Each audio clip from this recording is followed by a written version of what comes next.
Sebelumnya, Assalamualaikum warahmatullahi wabarakatuh. Saya Ayesa Maharani Putri Nandita dari kelas 10 MIPA 4 akan menjelaskan mengenai ciri-ciri dan karakteristik arthropoda. Hampir 90% seluruh jenis hewan yang diketahui oleh orang, arthropoda dianggap sebagai kerabat dekat atau saudara dengan Annelida. Contohnya Peripatus yang ada di Afrika Selatan. Peripatus adalah jenis cacing beludru yang dianggap setengah cacing dan setengah arthropoda. Dan ini adalah bentuk dari Peripatus. Sekilas memang seperti cacing ya, tapi ini sebenarnya bukan cacing. Hanya saja setengah mirip cacing dan setengah mirip arthropoda. Sekarang kita lanjut ke ciri-cirinya. 1. Eksoskeleton atau rangka luar yang dilapisi kutikula atau protein dan kitin.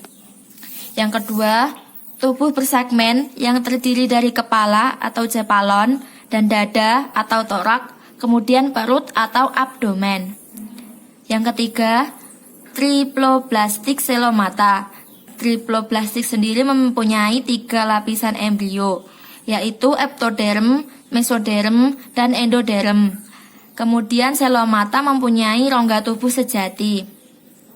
Yang keempat, tubuhnya simetris bilateral. Yang kelima, habitatnya ada di darat, udara, air tawar, air laut, maupun di makhluk lain atau parasit. Yang keenam, ia mengalami metamorfosis. Yang ketujuh, indera pada arthropoda sendiri berkembang sangat baik, maupun dari penglihatan, sentuhan, suara, maupun dari bahan kimia. Yang kedelapan, sistem saraf tangga tali. Yang kesembilan, sistem respirasi atau krustasea insang, arachnida paru-paru buku, insekta, dan Iropoda trachea.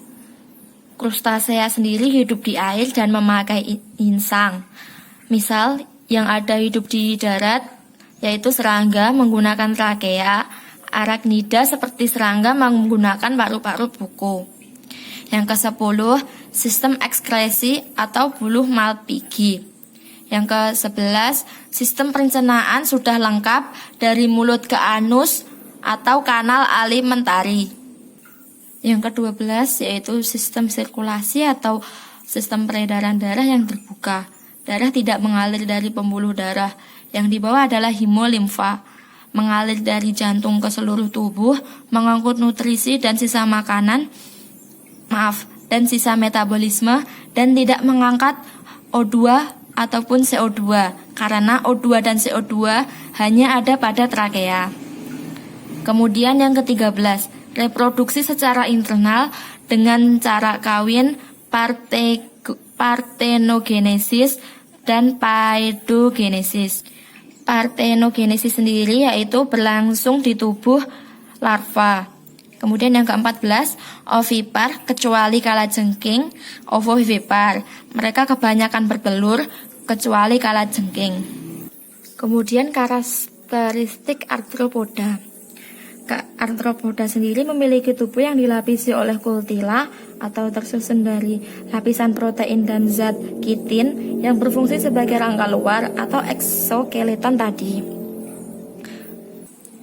Nah, lapisan ini bersifat tebal dan keras yang dapat melindungi tubuh, akan tetapi juga dapat menghambat pertumbuhan. Akibatnya, hewan ini harus menggugurkan kulitnya dan menggantinya secara periodik atau molting. Sama seperti nematoda, arthropoda sendiri juga merupakan anggota kelompok Ecdysozoa,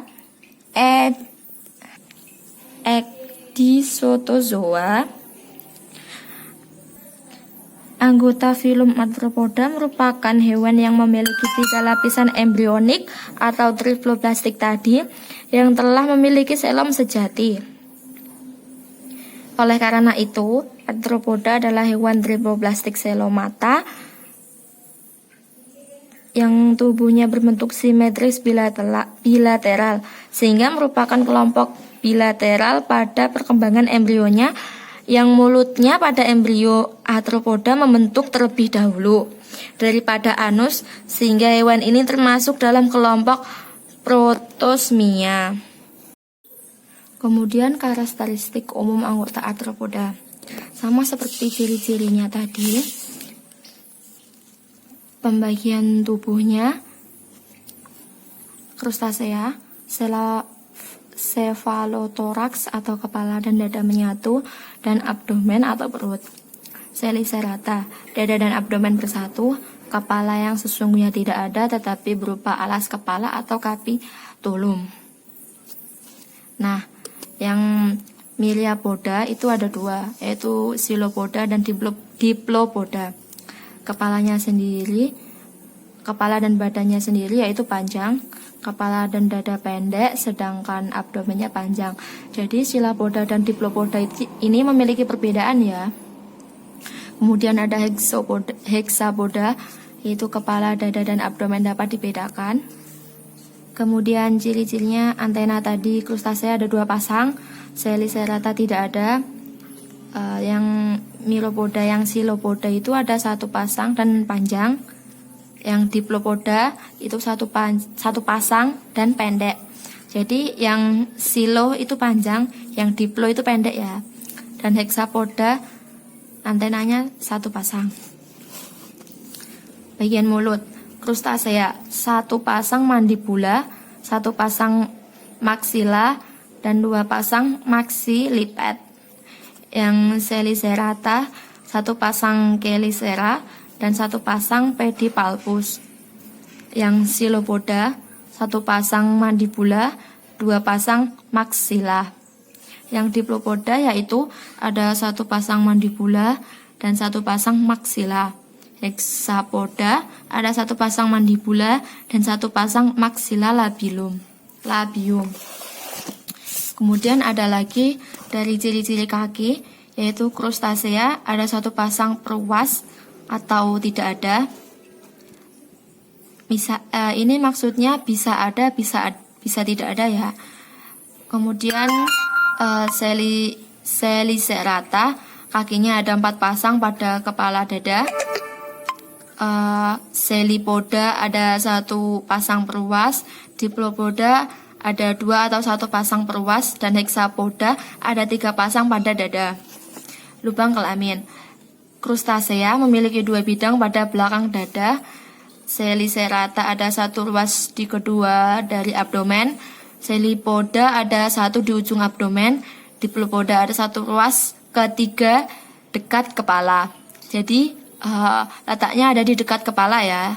Sementara Hexapoda ada di 1 ujung abdomen. Nah, perkembangannya sendiri krustasea umumnya melalui fase larva, sementara Selicerata sendiri tidak melalui fase larva kecuali ceplak atau tungaung. Chilopoda tidak melalui larva, Diplopoda tidak melalui larva juga, Hexapoda umumnya melalui larva. Habitatnya krustasea ada di air tawar, air laut, dan sedikit ada di darat. Selicerata terutama ada di darat. Bisa juga ada di air tawar maupun air laut, tapi kebanyakan ada di darat. Sementara Chilopoda juga sama seperti Selicerata, tetapi umumnya juga ada di darat. Sementara Diplopoda kebanyakan ada di darat, terutama seperti di udara misalnya. Kemudian ada Hexapoda, habitatnya ada di darat. Sekian dari saya, kurang lebihnya saya mohon maaf. Wassalamualaikum warahmatullahi wabarakatuh.